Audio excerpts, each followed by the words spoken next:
Welcome back to the channel. My name's Adam Smith, and inside this game reboxing video, I'm excited to be checking out the Lost Ruins of Arnak Adventure Chest.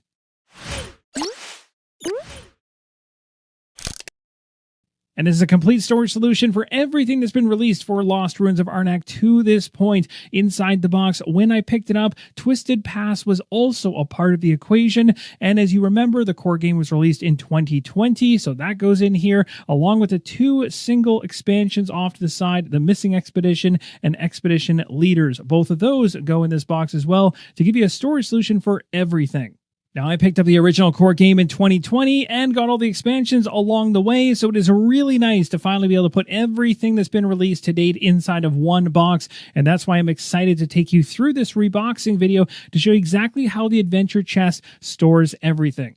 For those that are interested in it, I hope this video gives you all the information you need to make an informed decision on whether or not this is a storage solution for you. So on the very top of the box, once you have taken off the lid, you're going to run into all the booklets for the game. The Twisted Pass expansion booklet, as well as the core rulebook. Next are a couple pads, for instance, the score pad here on the left. Next on top are some of the larger fold-out boards. And as we continue further inside the insert, we start to get to more booklets here on the right-hand side. Flipping them over, you'll see Expedition Leaders, the expansion book there. You got the Missing Expedition book here. Now, it doesn't matter whether you place the booklets face up or face down. I simply just do that in order to keep the bindings kind of evened out so everything lays flat, but at the same time, it doesn't matter. I got everything inside the box even when I just chucked it all in. Now, this one right here, if you flip it over to the opposite side, is the campaign book.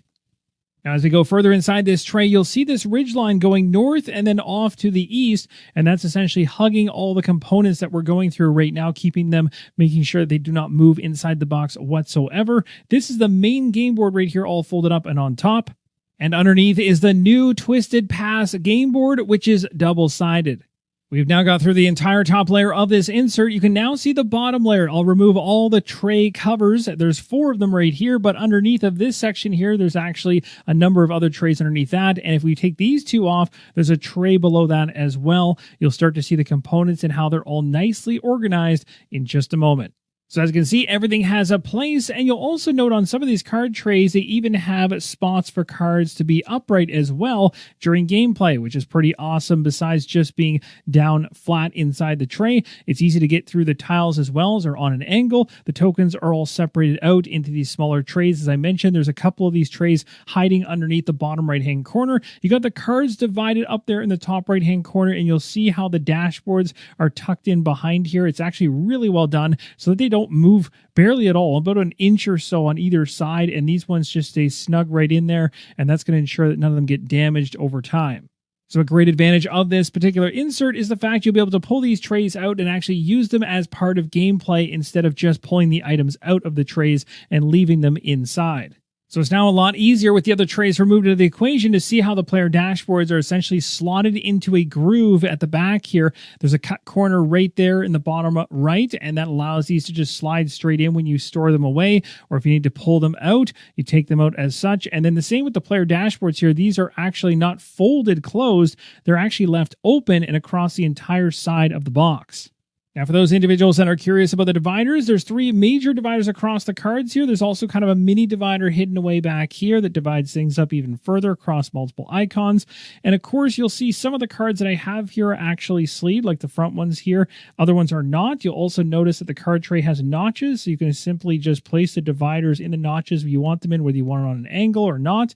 But if you were to choose to go ahead and sleeve everything, I've only got some of them sleeved, but if I had all of them sleeved, you'll see that if I push these all forward, the box actually has a lot of space inside to be able to sleeve cards. You have no issue there. But for me right now, I kind of like having things on an angle, and that keeps it easy to see.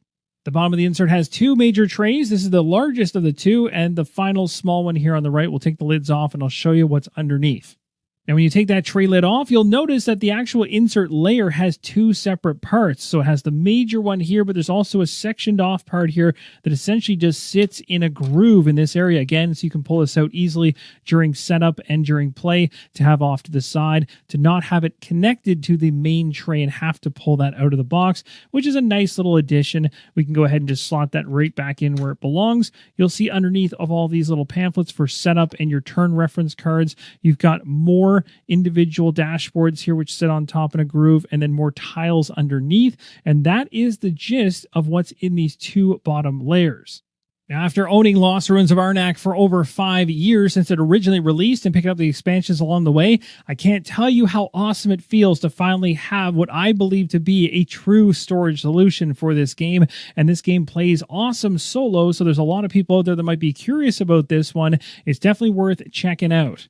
Now, as we place things back inside the box, it is worth mentioning to this point in time, I have not done a solo playthrough of Lost Ruins of Arnak on the channel. So if there's any interest in that, let me know in the comments down below, because I think it would be a lot of fun. Now, as I place these items back inside the box, it is worth mentioning there might be some of you out there wondering, well, can you tell me exactly where to place each component inside this insert, because I'm currently filling it out? Well, if you're one of those individuals, I've got you covered in the pinned comment and video description. You're going to find a CGE video, which if you slow down to 0.75 speed or 0.5 speed, you'll easily be able to tell exactly which components go into which position inside the insert. It's exactly what I followed in order to get this all inside the box, and it does a much better job of doing things in an itemized way, and it'll get you through the entire process very easily. I believe I was able to get everything inside this storage box probably around 30 to 40 minutes, and it was very, very straightforward. And of course, that's because I had a very disorganized box. Now, if you've already organized your box really well, that 30 to 40 minutes will probably turn more into like 15, 20, 25 minutes at max.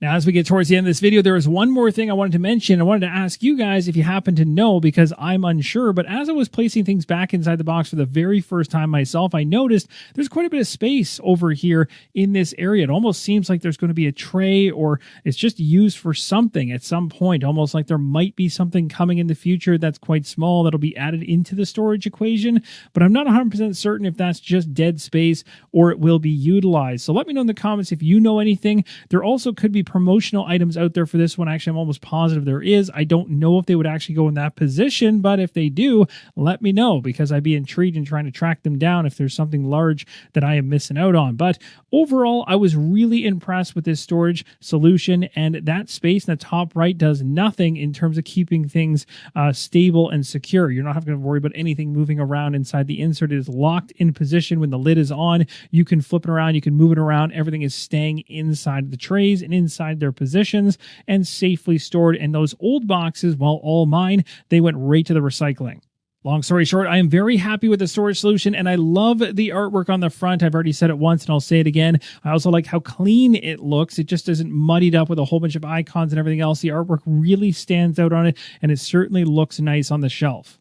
So that, my friends, wraps up my game reboxing of Lost Ruins of Arnak, the adventure chest from CGE. I really hope this helps you make an informed decision on it. This is a recent release for them, so there might be some individuals out there that are just seeing this for the very first time and maybe even had this game on the shelf and completely forgot you even had all that content, and now have something you can actually store it inside of. This is definitely worth checking out. And again, if you pick it up, it also comes with the Twisted Paths expansion as well, which is a board that adds more into the equation for you, a double-sided board. You can pick that up outside of the storage solution. So I've seen it in retail where you can actually pick it up without picking up the storage solution. So if you've already figured something out on your own and you don't want this box at all, you don't have to miss out on the double-sided game board that came out. But if you do get it, you're going to get it inside. So make sure you don't double purchase it. I almost did that myself. Thanks so much for watching, everyone. And as always, keep on rolling solo.